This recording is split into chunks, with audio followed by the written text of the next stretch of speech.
Adventure is a great keyword. I spent 18 years of my professional life in software for environment and safety. So why am I here? Let's connect the dots. After all these years passing by, I found something missing in my life. It was adventure. It was looking behind the horizon. So my wife and I, we quit our jobs, we quit our home, and went on a journey by bicycle from Germany to China.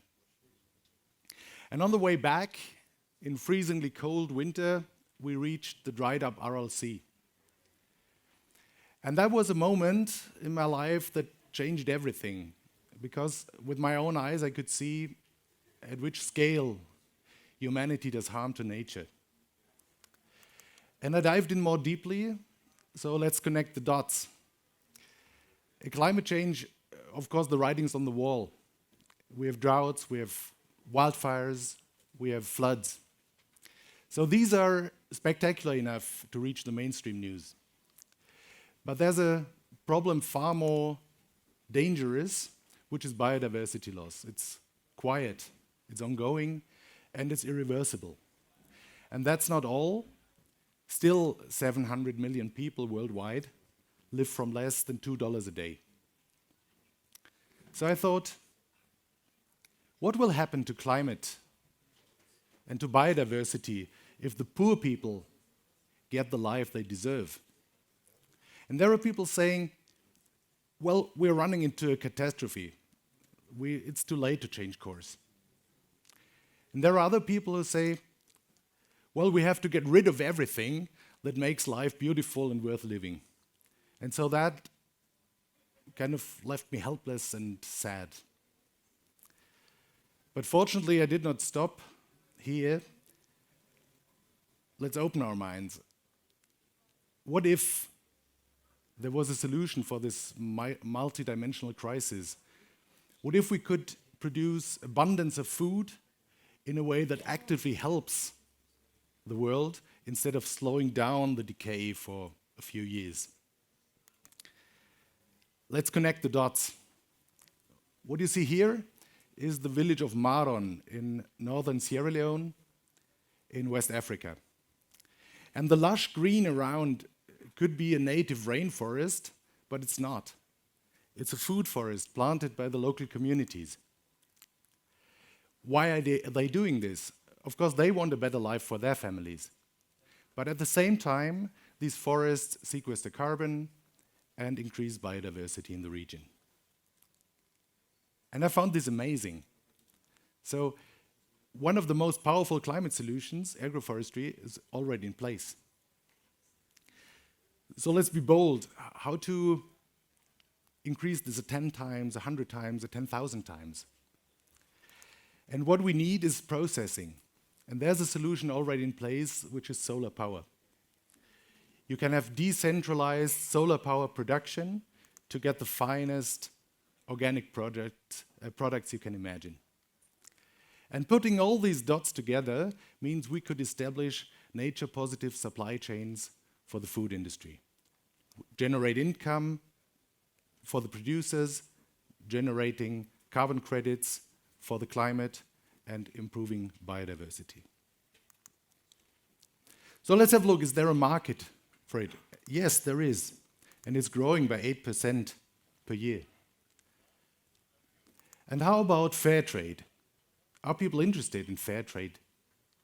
Yes, they are. And it's growing by 13% per year. And it gets amazing if you look at the voluntary carbon market. It has increased 4 times in the last few years.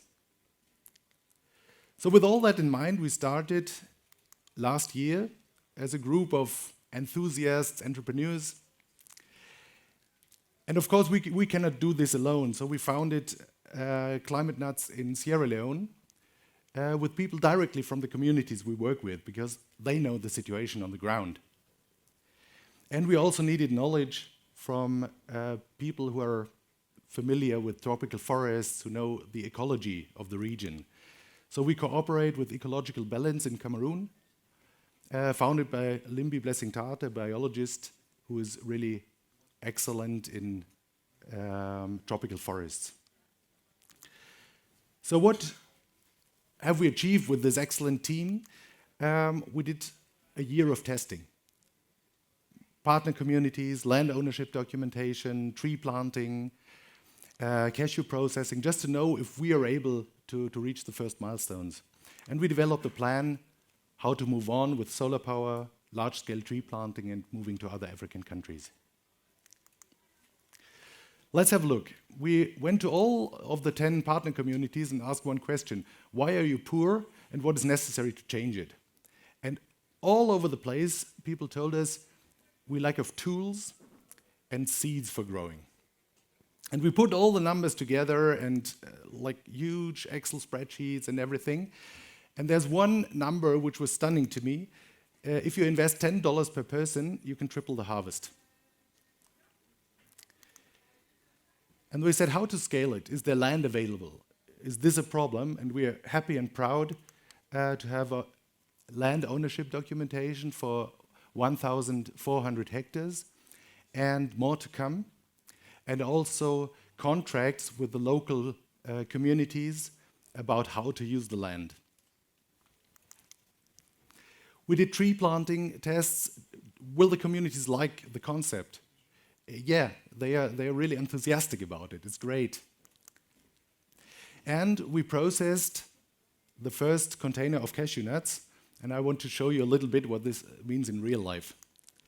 You have to check the raw nuts, you have to organize transport, you have to organize a safe storage, you have to find the very best people knowing how to do it, which is Madame Mamuna, and everybody's talking about her when it's about cashew nuts.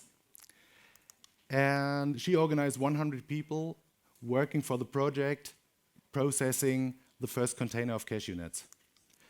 You have to do simple things like organizing a carpenter with the right size of pallets for transport.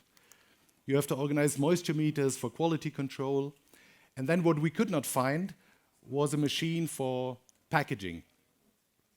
So I went to the place in Germany where the best companies for machinery are located. We bought a Swabian machine, sent it to Sierra Leone, and now they do the packaging. At this very moment, they are loading the container.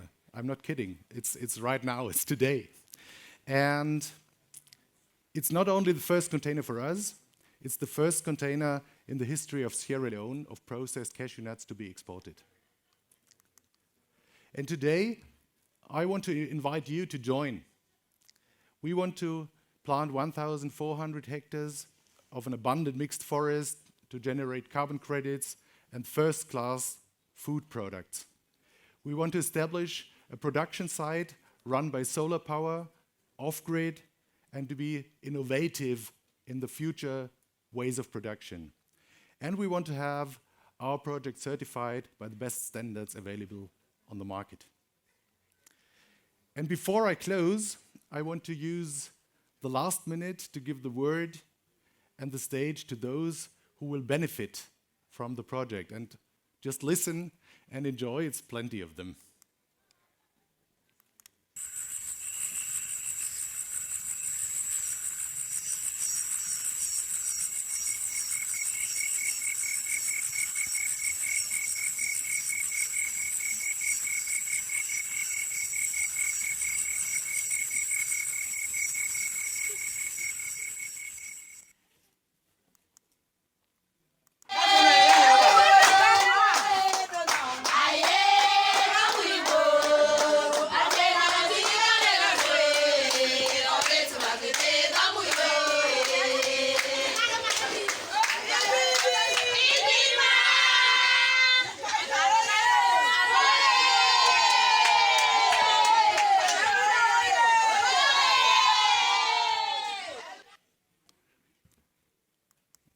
Thank you so much.